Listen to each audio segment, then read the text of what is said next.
Hey dolls, happy Sunday. Sorry.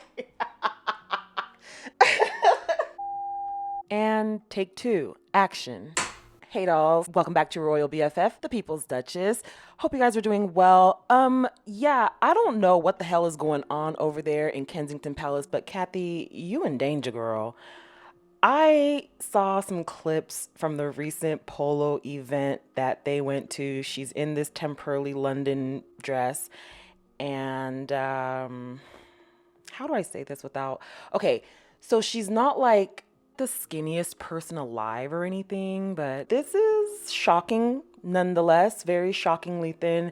And look, I'm not trying to harp on her looks because that's just not what I'm about, but it just altogether really was kind of shocking. The scar was also jumping out at us in that sunlight. Scar tissue doesn't tan, so it was just really noticeable against her skin. And also, why did your man do that? Why did he leave you high and dry after this kiss and trophy moment, which he seems to like to do a lot? This isn't the first time that we've seen him just make a beeline for the exit as soon as he took the pictures and just kind of left you standing there looking forlorn, looking longingly in his direction. So this is the video from last week at Polo.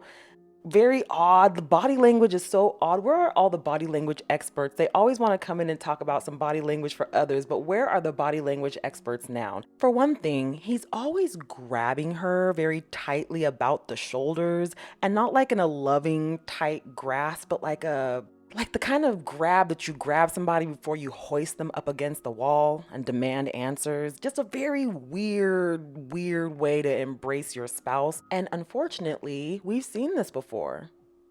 Look familiar?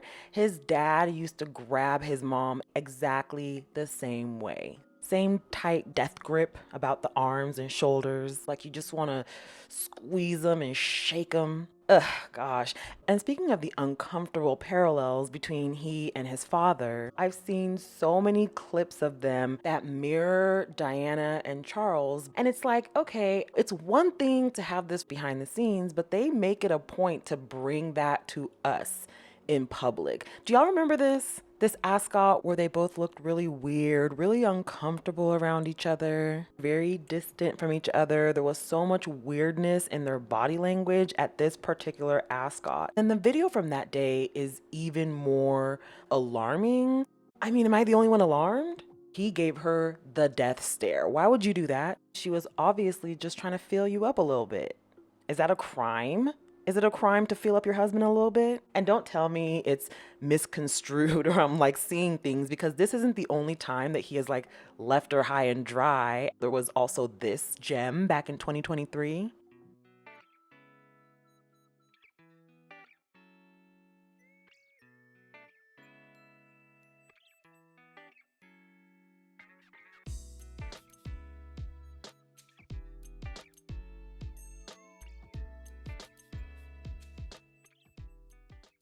Yeah, and I know that the urge is there to say, oh, well, we don't know the full story. We don't know. We can't judge it by a few frames of a video or a few pictures or a few still images. And I agree with you. I do.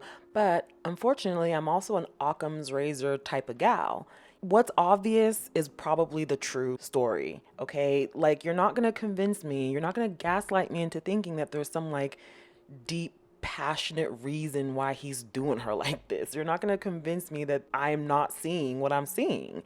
You're not going to convince me that this is somehow a love language. Or, Hold up. Wait a minute. wait a minute now, hold on. Could it be? Could this public humiliation ritual be the thing that binds them? I'm starting to think actually that it is their love language. I'm starting to think that there is something extremely sinister going on here that we are not privy to. And given William's proclivities, I'm starting to think it's some 50 Shades of Earl Grey going on here. Beyond just wanting to have the throne, I think that there's some 50 Shades of Earl Grey going on here, because why would you put up with this violent man turning you every which way but loose And it'd be one thing if it were kept behind closed doors, kept in the bedroom, fine, but that big ass scar on your head says otherwise, right? You've now introduced the fact that something very violent happened to you, most likely back in December of 2023 at Sandringham when we saw the ambulance leaving your residence. So I don't know what else could account for that except violence, and I don't know why a woman would stay after getting her head cracked like an egg, unless it was just a game gone too far. It has to be because you actually like it. It's not just for the crown. There's no way all of this public humiliation is just for the crown. I do believe that this is a ritual that both of them enjoy just as much as they enjoy the Duper's Delight ritual. The going out there, pretending like they're good, the making people think that they're great people, and behind closed doors, they're laughing about it. They're like laughing at you about how oppressed you are, how cold and hungry you are, how you don't have money to feed yourself or your family and take your medication. Like they love to dupe y'all. They love it and they get off on how much harm they can inflict on you and probably each other. We keep talking about how she's being abused and yada yada, but I do fear that this is actually her jam. Knowing what I know now about the way she's very conniving and that whole like bumbling fool thing is an act, now that I see through that act, I can see through this innocent victim, save Khate. She is an active part of the harm that is going on in her life. Whatever he's doing to her, she's handing him the paddle. I used to think that, like, she was at home just getting her feathers ruffled because there used to be all these reports about William and Khate's vicious and brutal physical altercations every 2 to 3 business days. The press pre-Meghan used to speak openly about how much they fought. Obviously, when Meghan came around, their priorities shifted, but now, since Harry and Meghan left, they're back at it talking about how angry William and Khate both are. They describe their heated arguments as both of them giving just as much as they get. So in the last several years, there's been these articles being re-released by more independent journalists about how William is just prone to anger and violence. One journalist going so far as to ask what would happen if William actually committed a crime. So there has to be another element of this public humiliation ritual that we are just not privy to. It has to be. It just, by deductive reasoning, has to be that she is as much for it as he is. She has to be an active and willing consenting participant. Well, consenting to the degree that one could be in this situation, but she has to be an active participant because it's no way that it could go on this long just for the sake of the crown, just for the sake of her getting to the throne. Even the most ambitious social climber wouldn't let a man just crack her upside the head and then carry on like nothing were happening. And this isn't new.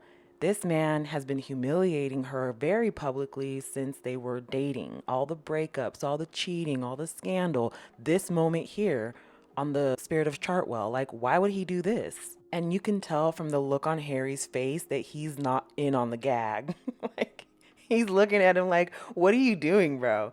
So this is definitely something that she is used to, and I think that she is also a very active participant in William, stringing her up like a piñata every Tuesday, Thursday, and Sunday. Even the most tenacious of opportunists have their limitations. It just seems like she would have reached her limit a long time ago, and it does seem like she did. It does seem like that December evening in 2023 does seem like that was probably a breaking point. He probably did get a little carried away, but I don't think that it is at all what we think it is. TB completely H, this is a sub-dom situation, and I think that she really enjoys playing the slave to his master. Because you can't just let a dude go upside your head like this and then still stay with him. Even if he is the future king of England, only a masochist would let someone do this to you. I think it's a game. I think it's a game that got a little bit out of control. I think that they have an agreement of some sort worked out. And I think that they're swingers, to be honest. This whole thing with Rose Hanbury and William, I've always maintained that it's not Rose that is the mistress. It is Rose's husband who is the mistress to this man. And look, I know it sounds kind of crazy, but look at this picture very well. Okay, look at this picture very well.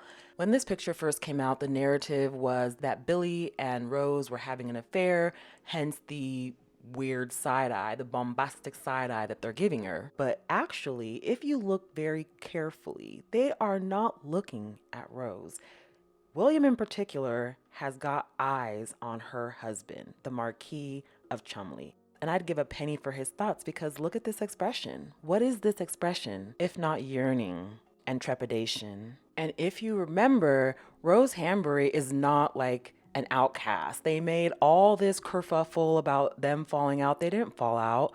Rose is still very much a welcomed and beloved guest, and you can tell she is because not only is she still coming around there, but remember when she also wore those black Aquazzura Danube bow tie heels, Megan's signature shoe? She's in my opinion, she's in on the bullying of Megan. She's in on the cosplay of it all. Her and Khate are still friends and they're dressing alike and they're both biting Megan's style together. We've seen her at Christmas services. We've seen her at the races. Her and Camilla seem to be quite close. Like, Rose didn't go anywhere. Those were all just distractionary articles being written. And it's really sad because it does outline the desperation. Not only has Khate been that desperate for this relationship, but also she's into it.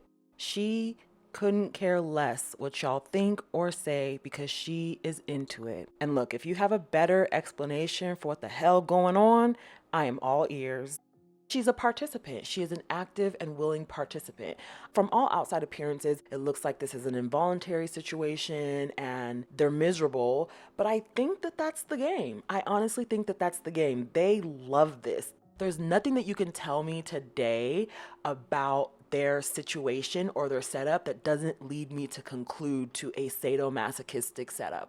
And she loves people thinking that she's a victim and that, oh, she's a survivor and she's so brave. Whole time, this is an S&M set.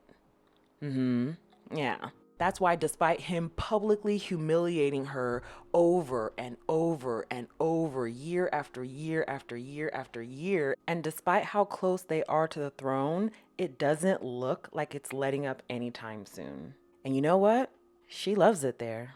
Let me know what you guys think in the comments. Like, share, subscribe. Buy me a coffee if you're so inclined and want to support the channel, or join the membership. We have a ton of fun in members only.